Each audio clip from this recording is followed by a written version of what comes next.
마태복음 18장 1절에서 20절까지입니다. 끝절은 함께 읽겠습니다. 찾으셨으면 제가 먼저 읽겠습니다. 바로 그때 제자들이 예수님께 와서 이르되 하늘의 왕국에는 누가 가장 크니이까 하매 예수님께서 어린아이 하나를 불러 그들의 한가운데 세우시고 이르시되 진실로 내가 너희에게 이르노니 너희가 회심하여 어린아이들과 같이 되지 아니하면 하늘의 왕국에 들어가지 못하리라. 그러므로 누구든지 이 어린아이처럼 자기를 낮추는 자 바로 그 자가 하늘의 왕국에서 가장 큰 자니라. 또 누구든지 내 이름으로 이런 어린아이 하나를 받아들이는 자는 나를 받아들이느니라. 그러나 누구든지 나를 믿는 이 작은 자들 중 하나를 걸려 넘어지게 하면 연자방아 맷돌을 목에 달고 바다 깊은 곳에 잠기는 것이 그에게 더 나으니라. 걸려 넘어지게 하는 일들로 인해 세상에 화가 있도다. 걸려 넘어지게 하는 일들이 반드시 일어나기 마련이나 걸려 넘어지게 하는 일을 일으키는 그 사람에게는 화가 있도다. 그러므로 만일 내 손이나 내 발이 너를 걸려 넘어지게 하거든 그것들을 잘라내어 내게서 던지라. 절뚝거리거나 불구가 되어 생명에 들어가는 것이 두 손이나 두 발을 가지고 영존하는 불 속에 던져지는 것보다 내게 더 나으니라. 만일 내 눈이 너를 걸려 넘어지게 하거든 그것을 빼내어 내게서 던지라. 한 눈으로 생명에 들어가는 것이 두 눈을 가지고 지옥 불 속에 던져지는 것보다 내게 더 나으니라. 너희가 이 작은 자들 중 하나라도 업신여기지 않도록 주의하라. 내가 너희에게 이르노니 하늘에서 그들의 천사들이 하늘에 계신 내 아버지의 얼굴을 항상 배옵느니라. 사람의 아들은 잃어버린 것을 구원하려고 왔느니라. 너희 생각은 어떠하냐? 만일 어떤 사람에게 양 100마리가 있는데 그것들 중에 한 마리가 길을 잃으며 그가 99마리를 남겨두고 산들로 들어가 길을 잃은 것을 찾지 아니하겠느냐? 진실로 내가 너희에게 이르노니 그가 만일 그것을 찾으면 길을 잃지 않은 99마리보다 그 양으로 인해 더 기뻐하리라. 이와 같이 이 작은 자들 중 하나라도 멸망하는 것은 하늘에 계신 너희 아버지 뜻이 아니니라. 또한 만일 내 형제가 내게 범법하거든 가서 너와 그만 따로 있을 때에 그의 허물을 그에게 일러주라. 만일 그가 내 말을 들으면 내가 내 형제들을 얻었느니라. 그러나 만일 그가 내 말을 들으려 하지 아니하거든 너와 함께 한두 사람을 더 데리고 와서 두세 증인의 입으로 모든 말을 확증하라. 만일 그가 그들의 말 듣기를 무시하거든 교회에 그것을 말하되 만일 그가 교회의 말 듣기를 무시하거든 너는 그를 이교도나 세리같이 여기라. 진실로 내가 너희에게 이르노니 무엇이든지 너희가 땅에서 묶으면 그것이 하늘에서 묶일 것이요 무엇이든지 너희가 땅에서 풀면 그것이 하늘에서 풀리리라. 내가 다시 너희에게 이르노니 너희 중 두 사람이 자기들이 구할 어떤 것에 대하여 땅에서 한 마음이 되면 하늘에 계신 내 아버지께서 그들을 위해 그것을 행하시리라. 같이 읽겠습니다. 두세 사람이 내 이름으로 함께 모인 곳 이곳에 나도 그것들 가운데 있느니라 하시니라. 아멘. 기도하겠습니다. 주님 감사합니다.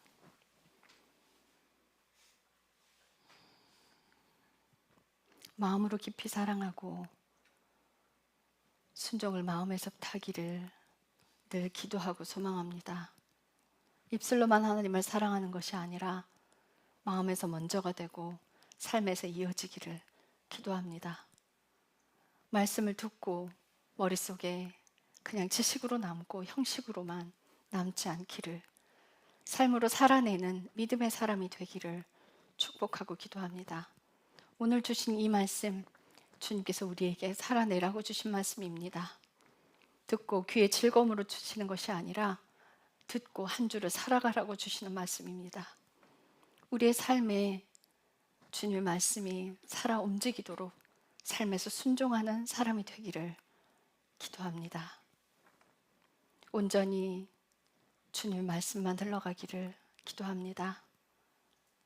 주님 제가 힘을 뺍니다. 하나님의 것만 흘러가게 하시고 하나님의 능력만 나가기를 기도합니다.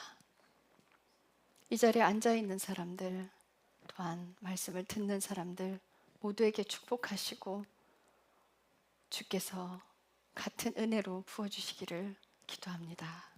감사드리며 예수님의 이름으로 기도했습니다. 아멘. 자, 오늘 말씀은 마태복음 18장이 우리에게 주시는 이 말씀 여러분들에게 잘 새기셔야 되는데, 어떤 사람이 제자 중에 하나가 와서 뭐라고 하냐면, 하늘의 왕국에선, 하나님 나라에서는 누가 제일 큽니까? 라고 질문을 했어요. 그랬더니 이제 하나님 나라에서 누가 큽니까? 라고 질문을 했는데, 예수님은 뭐라고 답을 하시냐면 2절에 예수께서 어린아이 하나를 불러 그들 한가운데 세우시고 이르시되 진실로 진실로 내가 너희에게 이르노니 너희가 회심하여 어린아이들과 같이 되지 아니하면 하늘의 왕국에 들어가지 못하리라. 이 회심이라는 말은 회개하여 돌이키는 걸, 마음으로부터 돌이켜서 삶이 바꾸어져야 된다는 소리예요. 여러분들, 우리가 삶의 행동으로 떨어지는 것들은 내 마음에서 결정이 나면 행동으로 이루어져요. 내 마음에서 결정이 나면 순종하게 돼 있어요. 그래서 마음에서 순종이 안 되면 삶에서 사라지기가 힘듭니다. 죄를 끊어낸다는 건 마음으로부터 하나님을 사랑할 때 가능해져요. 그래서 어린아이와 같지 아니하면 하나님 나라에 들어가지 못한대요. 제자는 하나님 나라에서 누가 제일 큽니까? 라고 물었는데 예수님은 천국에 들어가는 기준을 말씀하세요. 어린아이와 같지 아니하면. 천국에서 크고 작음이 얼마나 차이가 있겠습니까? 물론 상급에서 차이는 있겠죠. 우리가 하나님 나라 가지 못하면 상급도 받지 못해요. 아무리 헌신 봉사 열심히 해봐도 하나님 나라 가지 못하면 다 무용지물이 됩니다. 그래서 어린아이와 같이 순수한 마음, 어린아이가 겸손하다라고 말씀하신 거는 아이들은 뭐예요? 아는 만큼 하죠. 그죠? 모르면 물어보죠. 뭘 하든 물어보잖아요. 우리 예찬이가 어렸을 때부터 가장 잘하는 게 뭐였냐면 엄마 이거 먹어도 돼요? 엄마 이거 해도 돼요? 엄마 이거 어떻게 해요? 늘 부모에게 물었어요. 여러분들, 하나님의 자녀가 된다는 건 하나님께 늘 물어야 된다는 게 포함되어 있는 거 여러분들 아셔야 돼요. 제가 이제 제 삶을 말씀드리자면, 처음에 우리 이거 계약하고 하나님께서 다 모든 걸 해주셨잖아요. 그리고 이제 옆에 사무실 계약하라고 하셨을 때 1월 말에 계약하게 될 줄 알았어요. 왜냐하면 이 사람들이 1월 말에 나갔으니까. 그래서 근데 1월 달엔 돈이 안 들어왔어요. 그래서 그냥 어떻게 해요, 하나님? 그랬더니 그냥 기다리래요. 그래서 기다렸죠. 어차피 돈도 없으니까. 그래서 일단 12월 달에 저쪽에서 이제 조이사님이 100만 원 일단 보내라 해서 보냈어요. 아무도 모르셨죠. 얘기를 안 했으니까. 저만 알고 있었어요. 그 다음에 2월이 됐는데 돈이 들어왔어요. 아니야, 3월? 2월이 들어왔어요. 2월에 들어온 것 같아요. 근데 그 돈이 들어왔을 때 하나님 계약할까요? 라고 물었어요. 그랬더니 주님 뭐라고 말씀하시면 아니야, 기다려. 만약 제가 묻지 않고 계약을 해버렸다면. 네. 여러분들 보셔야 돼요. 제가 하나님께 묻지 않고 계약을 했다면 그 돈 갖고 우리 지금 인테리어 했단 말이에요. 그럼 인테리어 할 필요 없는 거예요. 그래서 물어야 돼요. 기다려 이러시는 거예요. 아, 그러면 아닌가? 그래서 이제 우리 그 교회 일 때문이래. 그 전에도 하나님이 대출받게 하신 게 있어서 주님 이걸로 빚 갚을까요? 그랬더니 아니야, 기다려. 그 돈은 나중에 들어올 거야. 이러셔요. 그래서 그냥 기다리고 있었어요. 그런데 조사님한테 연락이 왔어요. 3월 달에, 그죠? 벚꽃 구경하고 있는데 연락이 와서 보증금 없이 교회 쓰라고 했대. 사장님한테 전화가 왔는데. 그리고 그 얘기가 되면서 세도 깎아줬잖아요. 그리고 우리 인테리어 하는 기간 동안 월세도 안 받았어요. 만약 계약을 먼저 줬다면 인테리어 하는 기간 동안 그 월세 다 냈어야 했고 우리는 인테리어 할 비용도 없고 주님이 그 돈으로 정말 예쁘게 하셨어요. 그러니까 제가 이제 설교방에다가 사진 찍어 올렸지만 실물은 더 이뻐요. 그러니까 못 보신 분들 오셔서 구경하러 오셔야 돼요. 만약 제가 묻지 않고 그 돈으로 빚을 갚았다면 여러분들 보세요. 하나님께 물어야 된다는 건 어린아이들이 부모께 물어요. 여러분들 삶에 암만 눈앞에 뭐가 펼쳐져 있을지라도 늘 묻는 사람 돼야 돼요. 물어야 돼요. 묻지 않고 행하는 사람들이 꼭 실수를 저질러요. 다윗을 봅시다. 다윗이 항상 하나님께 물었어요. 싸우러 갈까요 말까요 물었어요. 그런데 다윗이 범죄할 때 안 물었던 걸 여러분들 아셔야 돼요. 인구조사할 때 하나님께 안 물었어요. 그리고 범죄했죠. 다른 아내를 탐할 때 욕심이, 그죠? 그 여인을 취하고 말았어요. 묻지 않아서. 그런데 하나님의 음성을 어떻게 듣냐 말이죠. 우리가 살면서 하나님의 음성을 어떻게 듣느냐.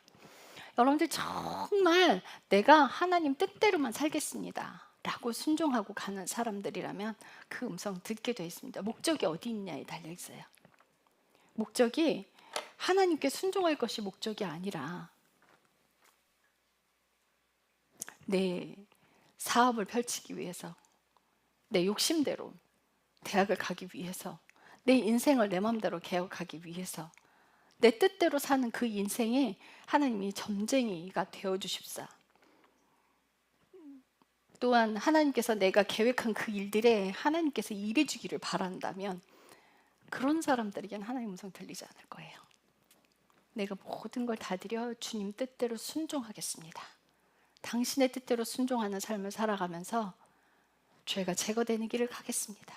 정말 마음으로 그걸 서약하고 그대로 삶을 사는 사람들에게는 반드시 하나님의 음성이 들립니다. 분별해 가십시오. 사탄의 음성과 내 혼의 소리는 육신의 욕망과 갈망하는 쪽으로 가 있어요. 육신의 욕심 따라가게 돼 있습니다. 자, 어린아이와 같이 낮추는 자. 예전에는 어린아이들은 숫자에도 안 들어갔죠. 그리고 어린아이들은 너무 어른들 말하는데도 끼지 못하고요. 어린아이들은 막 밀어내고 이랬었어요.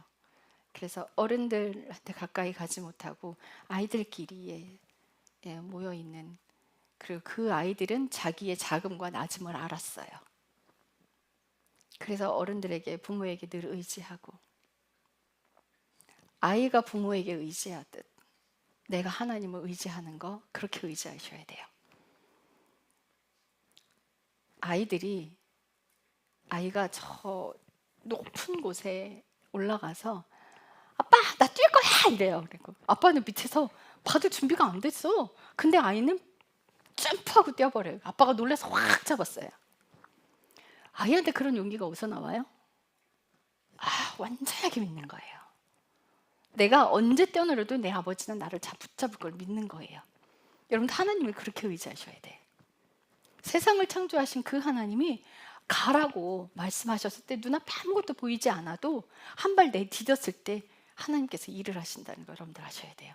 우리 교회 계약할 때요, 아무것도 없어요. 돈 한 푼도 없었어요.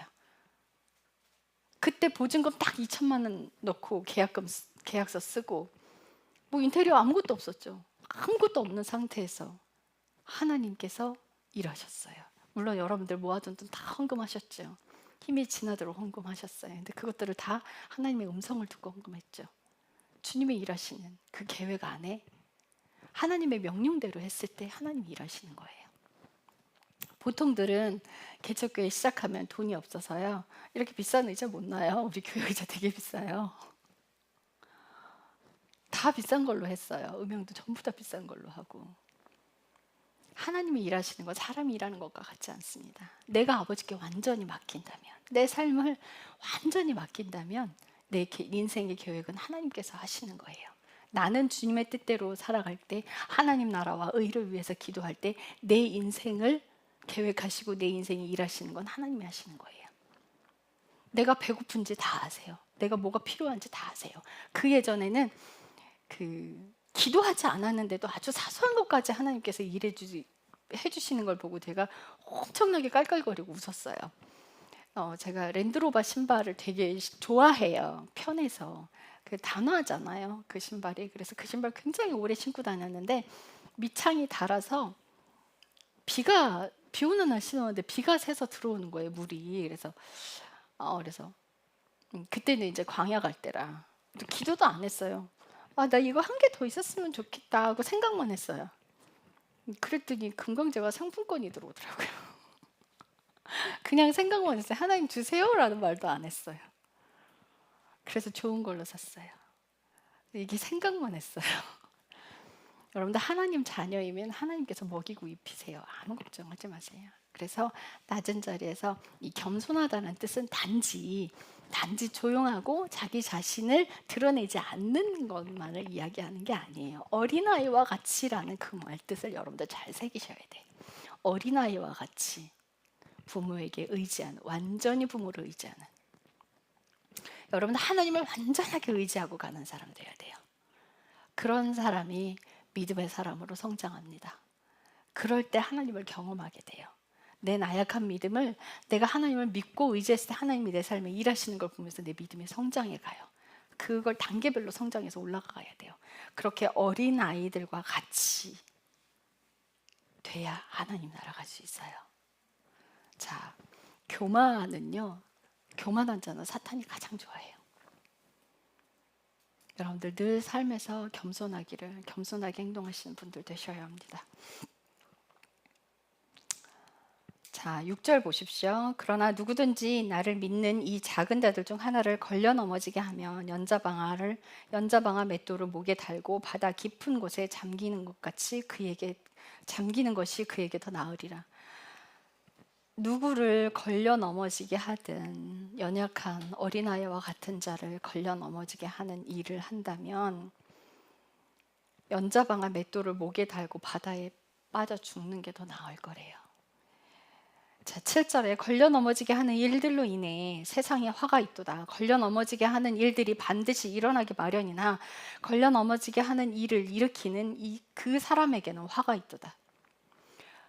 그러므로 만일 내 손이나 내 발이 너를 걸려 넘어지게 하거든 그것을 잘라내어 내게서 던지라. 절뚝거리거나 불구가 되어 생명에 들어가는 것이 두 손이나 두 발을 가지고 영존하는 불 속에 던져지는 것보다 내게 더 나으리라. 죄를 짓는 손이나 발이 있다면 그것을 잘라버리라는 거예요. 그것이 없이, 눈이 없이 영원한 생명으로 들어가는 게 낫지, 손과 발, 눈을 가지고 지옥의 영원한 불 속에 있는 것보다는 낫다는 거예요.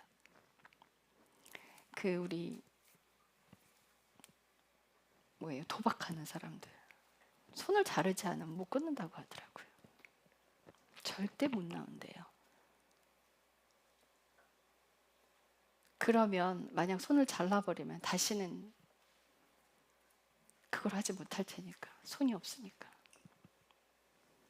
그러니까 죄에 대한 경각심이에요, 여러분. 죄가 이렇게 무섭다고요. 근데 우리는 죄를 너무 쉽게 생각해요. 너무 쉽게 생각해. 여러분들, 예수님께서 이 땅에 오신 이유가 죄의 문제를 해결하려고 오셨어요. 그래서 당신의 목숨까지 내어주셨단 말이에요. 그런데 교회 다니는 사람들이 어떻게 쓰냐, 내 죄는 예수님이 십자가에서 다 끝냈기 때문에 나는 아무것도 하지 않아도 돼라고 이야기를 해요. 나는 고난당할 필요도 없고 고통당할 이유도 없어라고 얘기를 해요. 그런데 성경은 그렇게 말하고 있지 않아요. 로마서 8장만 읽어봐도 하나님과 영광을 함께 하려면 고난도 함께 받아야 된대요. 히브리서 말씀도 마찬가지고요. 어디나 다 로마서 말씀도 십자가가 곳곳에 설명이 되어 있습니다. 우리 삶에 고난이 있는 이유들을 설명하고 있어요. 그런데 왜 성경의 그 수많은 말씀들은 귀에 들어오지 않습니까? 어떻게 그렇게 축복에 관련된 단어만 쏙쏙 빼갖고 가져가냐고요. 성경을 읽으려면요, 한 문장에서 그 단어만 빼갖고 나오면 안 돼요. 그 단어를 사용할 때 앞뒤 문장에 있는 그 문장에서 부딪힘이 없어야 돼요. 동일해야 합니다. 단어만 가져다가 내가 필요한 대로 해석하는 거, 그렇게 하면 안 돼요. 성경 말씀은 예수님께서 말씀하셨듯이 자기 십자가를 지고 나를 따르지 아니하는 자는 내게 합당하지 아니하느니, 매일매일 자기를 부인하고, 여러분들 자기를 부인한다는 건 뭐냐면 내가 없어진다는 소리예요. 내가 인정받지 못하는 자리에 있다는 얘기예요. 내가 사라지는 거예요. 내가 사라지려면, 그런데 왜 하나님을 사랑하고 이웃을 사랑하는데 내가 어떻게 하면 사라질 수 있느냐는 거죠. 하나님을 마음과 뜻과 생명을 다해서 하나님을 사랑하면 내 죄가 보여요. 내 죄가 보여요. 사랑하는 사람들은 순종하는 삶을 살게 돼 있습니다. 사랑하는 사람들이 순종하는 삶을 살 때 내 죄가 보이는 그런 역사가 일어나요. 그리고 그 죄를 보고 인정하고 회개하는 사람들은 그 다음 죄는요, 회개하기도 전에 내가 깨닫고 내 마음에서 내가 죄가 보이지 않는데 하나님 찾아주세요. 하나님 회개하겠습니다. 왜? 그 전에 앞서서 내가 순종하고 회개한 그 일이 있었잖아요. 그럼 하나님 반드시 말씀해 주십니다. 반드시 말씀해 주세요. 그래서 그런 일들을 경험하고 가는 사람들, 내가 고린도전서 13장에 사랑을 살아내면, 이웃 사랑을 하라는 이유는 뭐냐면요, 나를 사랑하는 것, 자기 중심, 나를 아끼고 사랑하는, 내 육신을 아끼고 사랑하는 그것들이 죄예요. 그 죄에서 벗어나게 하기 위해서 이웃 사랑을 하라는 거예요. 그래서 하나님 사랑과 이웃 사랑을 꽉 붙들고 있다면, 여러분들이 그 삶을 살아내고 있다면 끝까지 갑니다. 다른 율법은요, 하나님을 사랑하고 이웃을 사랑하는 그 두 율법 아래 매달려 있는 거예요. 그 말씀이 있어요. 성경 찾아보세요. 마태복음 22장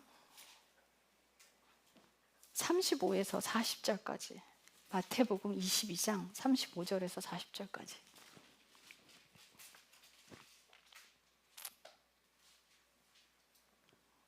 교독하시겠습니다. 그때 그들 중에 한 사람인 율법사가 그분을 시험하여 그분께 질문하여 이르되, 선생님이여, 율법에서 큰 명령은 무엇이니까 하매? 예수님께서 그에게 이르시되, 너는 마음을 다하여 혼을 다하고 생각을 다하여 주 너의 하나님을 사랑하라. 이것이 첫째가는 큰 명령이요. 둘째 명령은 그것과 같으니 곧 너는 내 이웃을 너 자신과 같이 사랑하라 이니라. 40절. 모든 율법과 대언자들의 글이 이 두 명령에 매달려 있느니라 하시니라. 예. 모든 율법과 선지자들의 한 성경 기록들이 이 두 명령 아래 전부 다 매달려 있다는 거예요. 그러면 하나님을 사랑하고 이웃을 사랑하는데 온 힘을 다한다면 나는 하나님의 법대로 살아가는 사람이 되는 거예요. 되어 있을 겁니다. 여러분들 고린도전서 13장 자세히 뜯어서 읽어보세요. 그거 내 힘으로 살아갈 수 없는 지경에 이르러요. 그런데 하나님을 사랑하면 이렇게 될 수 있어요. 내 죄를 보면서 내가 아직도 나를 아끼고 사랑하는 그 모습들을, 내가 힘든 게 싫고, 여러분들 손목이 약하고 몸이 약하고 무릎이 약하고 나 이거 약해서 못해 이러잖아요. 그럼 이 몸은 더 약해집니다. 더 약해져요. 그런데 몸의 약함을 뒤로 하고 하나님 명령대로 순종해서 약하든 말든 그냥 살아서 사라지잖아요. 힘을 내서 살면요, 이거 더 건강해져요.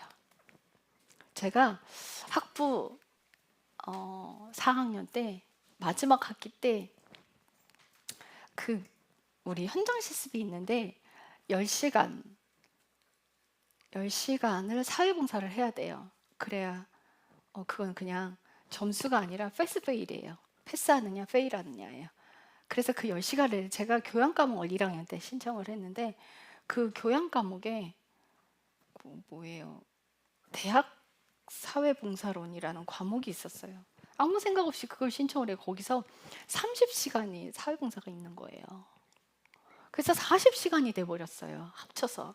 그 졸업할 때까지 해야 되는 거예요. 그래서 그걸 제가 어떻게 해요? 그때 우리 남동생이랑 여동생이랑 효성동에 살 때거든요. 거기에 소망원이라는 그 작은 어떤 곳이었냐면 치매 환자들, 몸이 약한 환자들을 맡기는 곳이었어요. 그래서 이제 거기를 찾아갔어요. 하겠다고.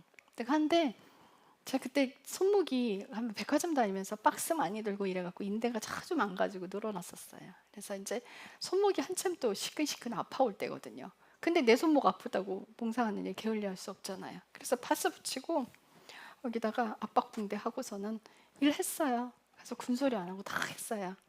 근데 그분이 그러니까 매주 월요일날 가서 아침 8시에 가서 저녁 6시까지 이렇게 매주 월요일 날마다 해서 한 달을 일을 해서 그걸 다 채웠거든요.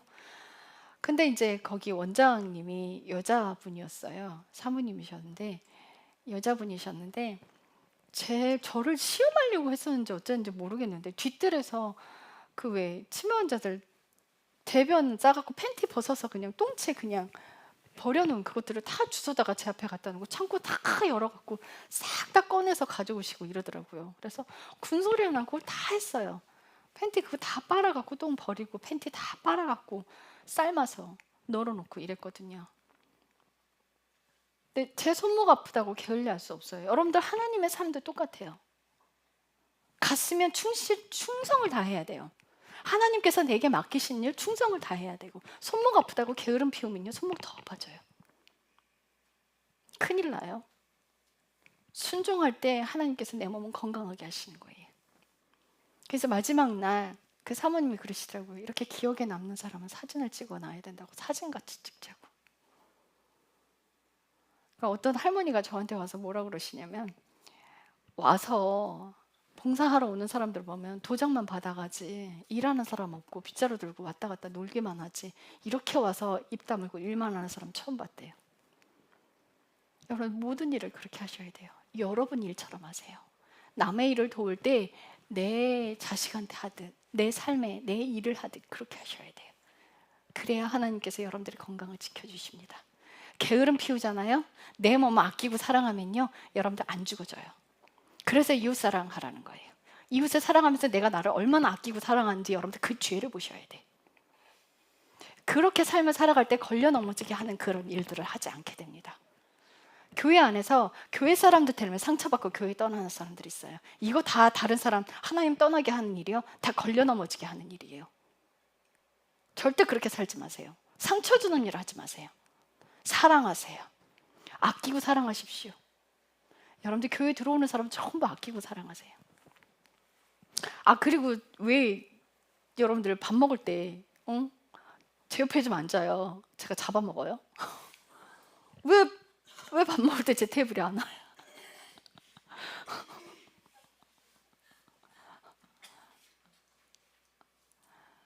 하나님을 사랑하면 하나님께 막 다가가잖아요.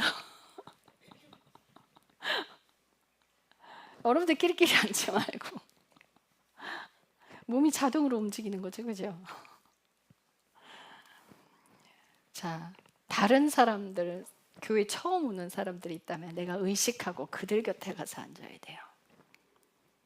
아시겠어요? 나조차고 이것도 여러분들 아끼는 행동이에요. 응? 여러분들 아끼는 행동이 여러분들 몸에 배 있단 말이에요. 혼자 있는 사람들 품고 가서 이웃이 되어줘야 돼요. 예수님께서 어떤 유대인이 와서 그래요. 하나님께서 이웃을 사랑하라. 그러니까 예수님께서 이웃을 사랑하라. 그럼 내 이웃이 누굽니까? 라고 물었어요. 그랬더니 예수님은 선한 사마리아 여인의 비유를 들면서 그들의 이웃이 되어주라고 말씀하세요. 강도 만난 자의 이웃이 되어주래요. 그럼 강도 만난 자의 이웃은 누가 되겠느냐라고 물어요. 여러분 유대인은요 내 이웃이 누굽니까? 하고 물었어요. 근데 예수님은요 질문 자체가 달라요. 여러분들이 이웃을 찾지 마세요. 내 이웃을 찾지 마세요. 예수님께서 연약한 자의 이웃이 누가 되겠느냐? 도움을 받아야 될 사람의 이웃이 되어주라는 거예요. 이웃이 되어주래요. 그런 삶을 살게 되면 나를 아끼고 사랑하는 그 죄들이 제거가 되는 삶을 살게 돼요. 내가 헌신 봉사하되 내가 어디 가서 일을 하든 자랑하지 않고 내 몸 헌신하고 내어주는 그 일들을 당연하게 사랑으로 할 수 있는 사람이 돼야 됩니다. 내 자식한테도 못하는 그런 사람들 이웃에게 어떻게 합니까? 삶은 가정에서 먼저 살아내야 된다라고 하는 거예요. 그래서 가정에서 먼저 살아내세요. 여러분들 아기 딱 태어나잖아요. 그럼 정말 힘들어요. 부모가 먼저 잠을 못 자게 되거든요. 아이를 키워내는 데 있어서는 부모의 희생이 따라와요. 엄마는 1시간 반, 2시간마다 한 번씩 깨어나서 아이가 성장할 때까지 돌 지날 때까지는 계속 그러잖아요. 계속 깨잖아요. 배고프니까. 그 아이의 배고픈 걸 채워주기 위해서는 부모가 잠을 포기해야 된단 말이에요. 요즘 젊은 엄마들 자식 낳아서 게임한다고 방치하고 자식 죽이는 일들이 일어나고 있어요. 자기를 희생 안 해. 자기가 즐거움을 준 걸 찾아가 버린단 말이에요. 부모가 되었으면 자기 몸을 먼저 희생해 주는 사람 되세요. 자식을 키워내면서 내가 나를 사랑하는 거를, 그 죄를 조금씩 제거하죠. 근데 그 다음 단계는 이웃을 사랑하는 대로 넘어가야 합니다. 내 식구들한테 하는 거 말고 이제 내 식구들 내 삶에서 살아냈다면 이게 타인에게 하는 걸 이제 해야 돼요. 왜 자식들이 삐뚤어 나가는지 아세요? 자식은 알아요. 부모가 아무리 거창한 말을 하더라도 자식은 알아요. 부모가 어떻게 사는지. 자식은 부모의 그림자예요. 그 등만 보고 자라게 돼 있어요. 부모의 모습을 잘하는 게 자식이에요. 그 모습 보고 그대로 배워요. 제가요, 초등학교 2, 3학년, 1, 2학년 그 아이들이 베르네천 갔더니 그 정말 들을 수 없는 그 욕들, 성적인 욕들을 막 하는 거예요. 여러분들 그 아이들이 욕을 어디서 배웠을 것 같아요? 어디서 배웠을까요? 부모가 하는 말 그대로 따라하는 거예요. 부모가 삶을 어떻게 사느냐에 따라서 자식이 망가지고 잘 자라느냐 망가지느냐가 달려 있어요. 그런데 조금 우리가 이해할 수 없는 그 성경의 사건이 하나 있기는 해요. 사무엘의 아들들이 사무엘 같지 않았어요. 근데 그건 생각을 해봤어요. 사무엘이 집에 거의 머물지 않았어요. 계속 돌아다녔거든요. 계속 그 지역을 돌아다니면서 계속 치리를 했어요. 사무엘은 집에 머물지 않았어요. 그러니까 엄마의 신앙이 엉망이었던 거예요, 보니까. 자식이 아버지를 볼 기회는 많지 않았어요. 엄마가 엉망이어서 자식이 삐뚤어진 거예요. 엘리 제사장의 자녀들 보세요. 고기 삶고 있는데 그거 꽃갱이로 찍어갖고 갈고리로 찍어서 그냥 훔쳐가 버렸어요. 제사상에 올라가지도 않은 그것들을 하나님께 드리기, 예물 드리기도 전에 좋은 고기들을 다 낚아차가 버렸단 말이에요. 누구 때문에? 엘리 제사장이 똑바로 살지 않았기 때문이에요. 여러분들 부모가 인생을 똑바로 살지 않으면 자녀가 그 모습 그대로 보고 자라요. 왜 목사님 자녀들, 선교사님 자녀들 망가지는지 아십니까? 죄송합니다. 들으십시오. 목사님, 선교사님 자녀들 망가지는 건 삶을 살지 않았기 때문입니다. 설교하는 강대상에서 올라가는 설교하는 것과 삶이 다르기 때문입니다.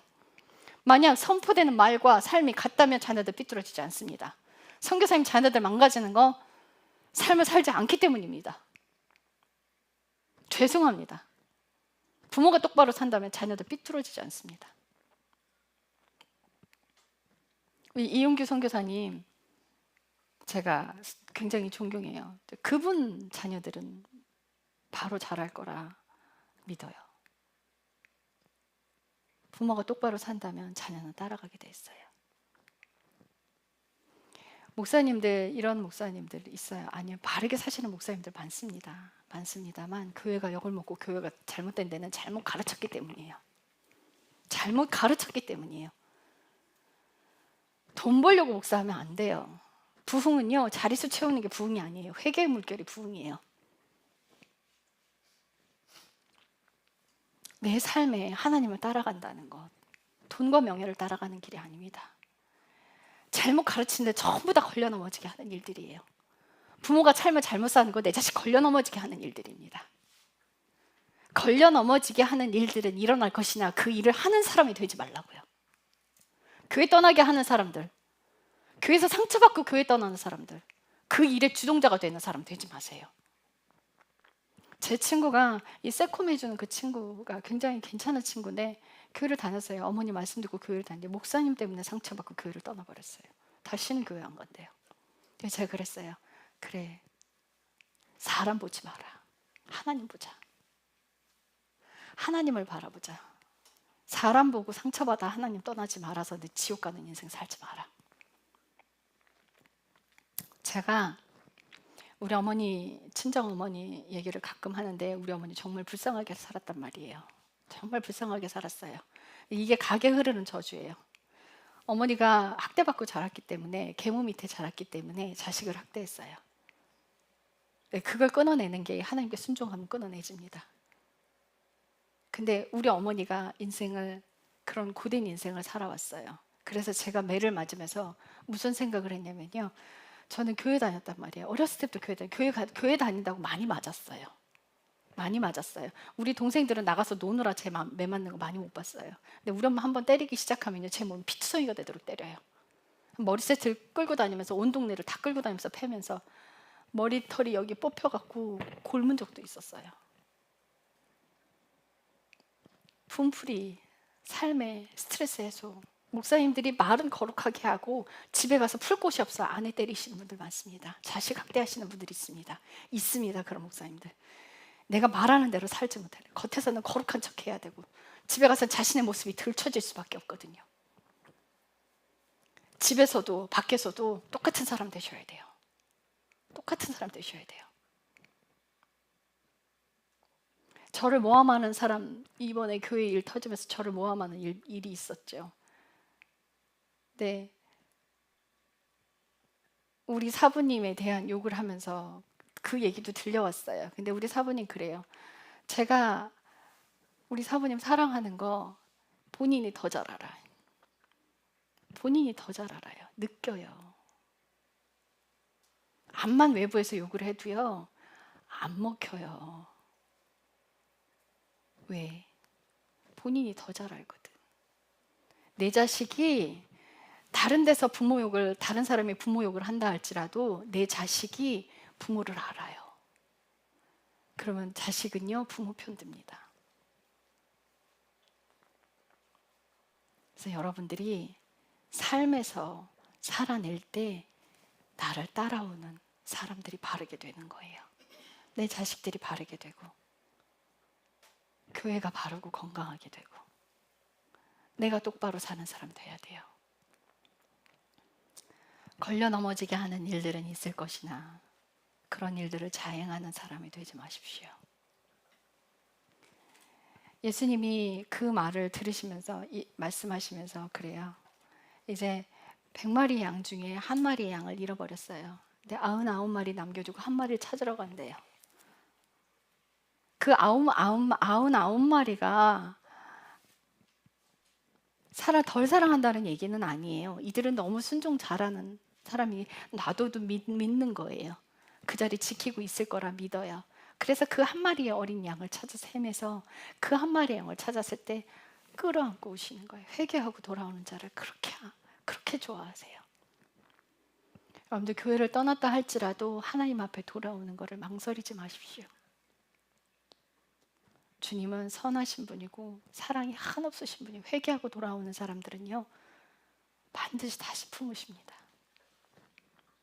그래서 하나님께 회개한다는 걸 창피하게 여기지 마세요. 내가 범죄를 얼마나 했어도 다시 하나님 앞에 돌아오는 걸 더디우지 마십시오. 시간 없습니다. 빨리 돌아오십시오. 내가 하늘의 것을 묻고 땅의 것을 땅의 것을 묻고 푸는 것을 땅에서 이루어지는 걸 땅에서 묶으면 하늘이 묶이고 땅에서 풀면 하늘이 풀려요. 이게 죄와 연결되어 있습니다. 이 묶고 푸는 거 죄와 연결되어 있어요. 제가 이거를 하늘의 복을 묶고 푸는 거 설명을 했을 때 어떤 그 형제님이 나한테 뭐라 그러냐면 한 돈이 풀려서 부하게 되는 그거를 설명을 하더라고요. 이게 풀리는 거라고 이러더라고요. 그게 제가 뭐라 그랬을까요? 진짜 풀리는 거 영적으로 풀리는 겁니다. 이랬어요. 여러분들이 영원한 생명으로 가는 것, 그게 풀리는 거죠.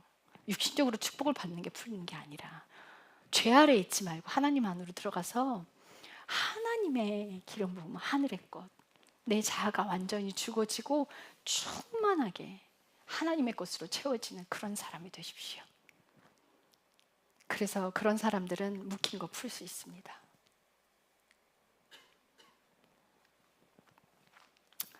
19절에 내가 다시 너희에게 이르노니 너희 중 두 사람이 자기들이 구할 어떤 것에 대하여 땅에서 한 마음이 되면 하늘에 계신 내 아버지께 그들을 위해 그것을 행하시리라.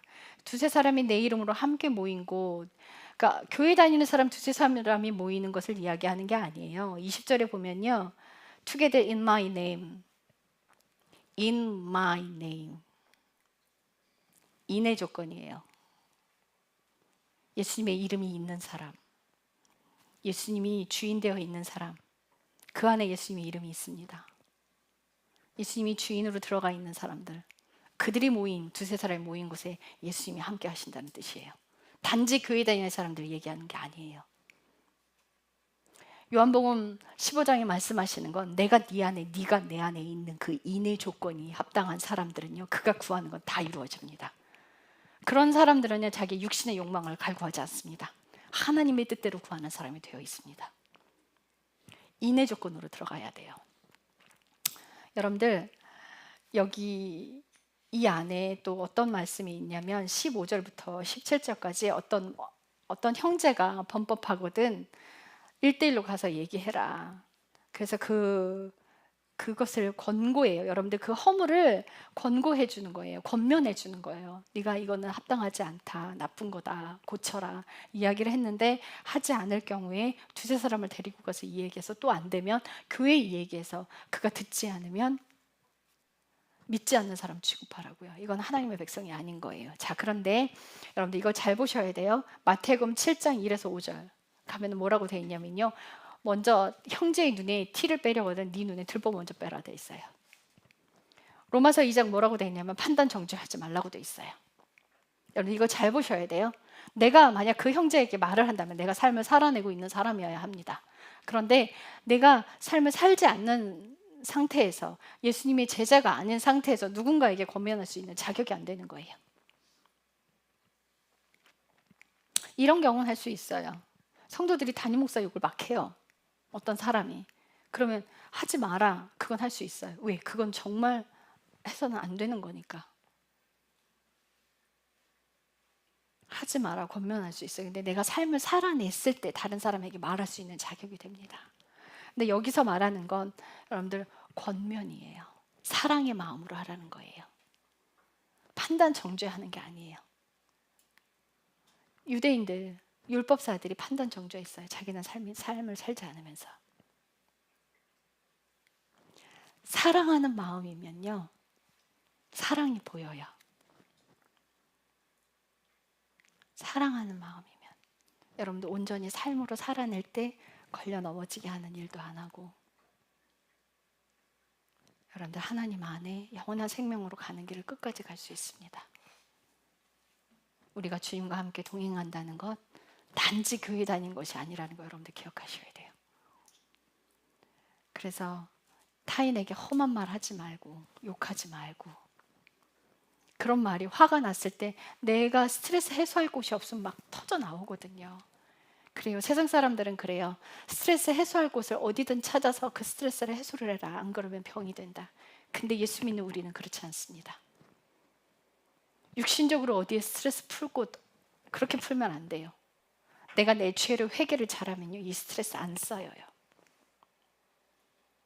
주님 앞에 통곡하는 거예요. 억울한 일이 있어도 하나님 앞에 통곡하는 거예요. 하나님 앞에 통곡하는 거예요.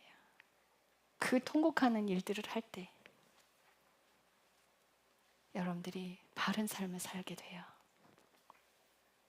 그렇게 분풀이하는 곳을 어디다 두지 마세요. 세상 사람들은 꼭 그렇게 만들어요. 그래서 왕따 시키는 일이 생기는 거예요. 스트레스 풀려고. 사랑받지 못하는 애들이 그렇게 약한 애들 괴롭혀요. 가정에서 사랑받는 애들은 그렇게 약한 애들 안 괴롭힙니다.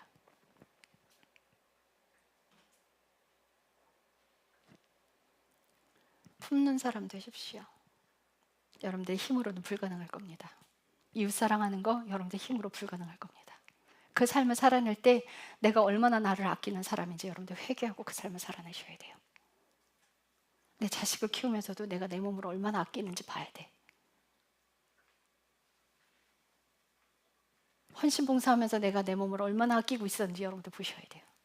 그 삶을 살아내면서 자기 사랑하는 그 죄들을 제거되는 그 길을 가십시오. 한없이 품어주고 한없이 용서하고 회개하면서 하셔야 될 거예요. 내 노력으로는 안 되니까. 내 힘으로 하잖아요? 그러면요 포기하게 됩니다. 제가 학부 때 학부 1학년 복학하고 나서 한학기 다니고 2년 유학하고 다시 복학했어요. 1학년 2학기를 복학했는데요. 그래서 이제 도우려고 노숙자 하시는 노숙자 돕는 거 하시는 이제 그 선교회에 들어가서도 이제 뭐 헌금도 많이 했고 거기서 일도 많이 돕고 막 했어요. 근데 나가서 막 도와주는데요. 제가 동인천역에 가서 그 뭐예요? 침낭을 좀 나눠주라고 그래서 노숙자들한테 침낭을 나눠주래요. 그래서 가서 이제 침낭을 이제 나눠주는데 한 분 중에 노숙자분 중에 한 분이 저한테 뭐라고 그러냐면 자기 신발 사이즈를 얘기하면서 다음에 올 땐 신발을 사갖고 오라는 거예요. 여기서 꽉 걸려버렸어요. 감사한 줄 모르고. 예, 이렇게 돼버려요. 내 힘으로 하면 이렇게 돼요.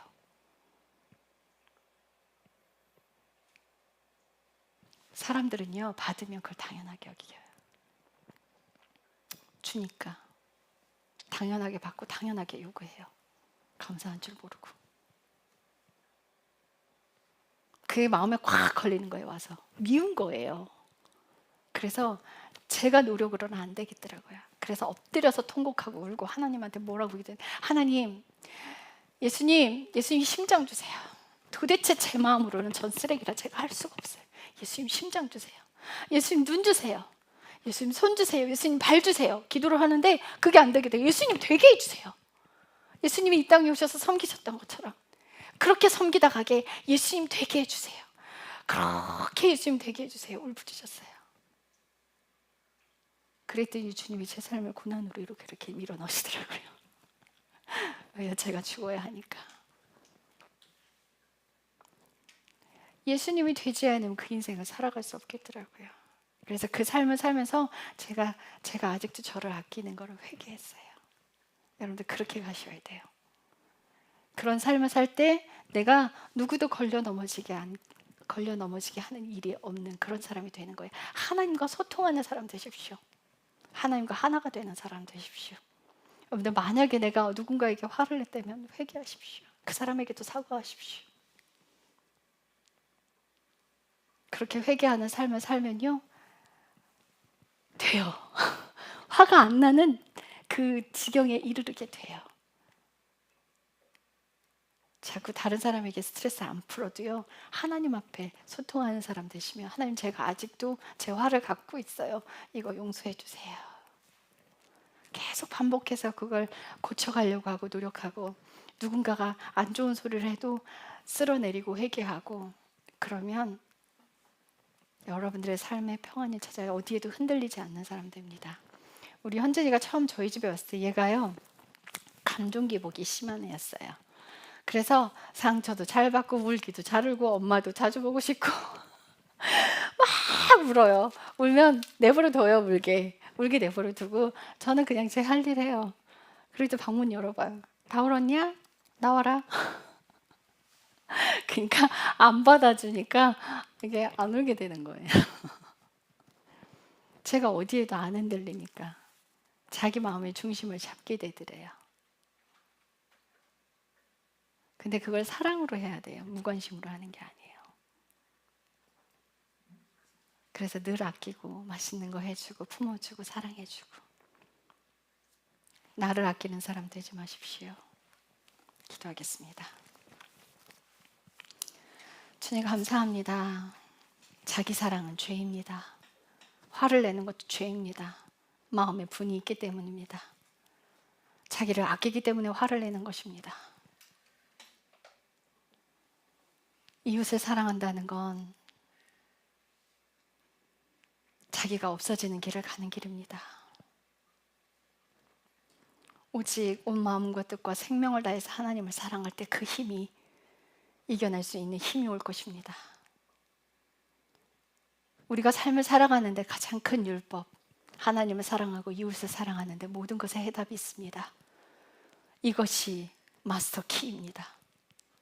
우리가 하나님을 사랑하는 자리 떠나지 않고 삶에서 살아내며 하나님이 주시는 그 힘으로 이웃을 사랑할 때 자기 자신이 죽어지는 길을 갈 것입니다. 모든 것은 그 안에서 이루어집니다. 모든 율법도 그 밑에 있습니다. 그런 삶을 살아가는 사람들은 하나님의 법을 지키며 살아가는 사람이 될 것입니다. 어느 누구도 걸려 넘어지게 하는 일을 하지 않는 온전히 순수한 마음으로 하나님을 사랑하는 그 자리 지켜내기를 축복하고 기도합니다. 감사드리며 예수님의 이름으로 기도했습니다. 아멘.